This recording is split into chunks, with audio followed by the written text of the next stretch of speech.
मराठा समाजाच्या रास्त मागण्या घेऊन संविधानिक पद्धतीनं आज मराठवाडा आणि महाराष्ट्राच्या कानाकोपऱ्यातून तळागाळातला सर्वसामान्य मराठा आंदोलक मनोज जरांगे पाटलांसोबत आज आझाद मैदानाला आंदोलन करतोय.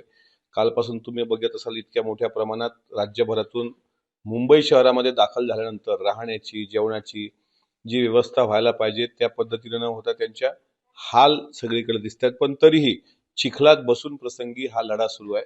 तो संविधानिक पद्धतीने सुरू आहे. माननीय कोर्टाने एक दिवसाची मुदतवाढ दिलेली असली तरी त्या कोर्टाच्या आदेशाचं कुठेही उल्लंघन होणार नाही. आणि आता काही मिनिटांपूर्वी स्वतः समितीचे प्रमुख माननीय राधाकृष्ण विखे पाटील साहेब आणि आमच्या पक्षाचे काही मंत्री 9 मंत्र्यांना बोलावलं होतं. त्यातले 7 मंत्री फिजिकल उपस्थित होते, 2 मंत्री ऑनलाईन उपस्थित होते आणि शिंदे समितीचा अहवाल सकारात्मकतेनंच त्या मागण्या मान्य करेल अशा प्रकारे स्वतः राधाकृष्ण विखे पाटलांनी सांगितलेले आहे. मी आत्ताच्या या संकटाच्या घडीत इतक्या मोठ्या प्रमाणात जो कृषक वर्ग आलाय, शेतकरी वर्ग, जो खऱ्या अर्थानं हातमजुरी करणारा, रोजगारासाठी धडपडणारा असा सर्वसामान्य तरुण आरक्षणाचा लढा लढत असेल संविधानिक पद्धतीनं, त्याला माझा जाहीर पाठिंबा आहे. आणि या आंदोलनावर टीका करणारा जो कोणी तीनपाट माणूस असेल, तो आहे आपल्या अकोल्यात पण आला होता, त्यांना बोलण्याचा नैतिक अधिकार कुठलाही नाही. ओबीसी बांधवांचं पण साखळी उपोषण नागपूरला आजपासून सुरू होते आणि मराठा समाजाचा पण आरक्षणाचा प्रश्न आहे.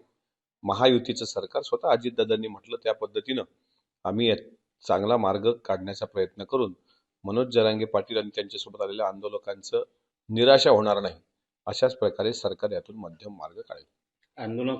आंदोलकांचे हाल होतात असं आपणच बोलला, सरकारचं अपयश नाही का? मग एक गोष्ट मान्य केली पाहिजे का 3 महिन्यांपूर्वी असं आंदोलन करण्याचा इशारा हा मनोज जरांगे पाटलांनी दिला होता.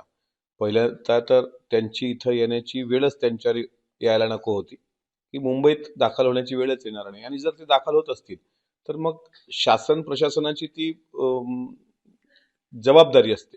आज CST, आज तुम्ही बघा गणेशोत्सवाच्या काळामध्ये आज पोलिसांच्या सुट्ट्या रद्द झाल्या, CST वर जिथे जागा दिसते त्या ठिकाणी आंदोलक झोपतायत. तर थोडी ही विस्कळीतपणा नक्कीच आहे. ते अगोदरच थोडंसं त्याचं प्लॅनिंग करायला हवं होतं असं माझं मत आहे.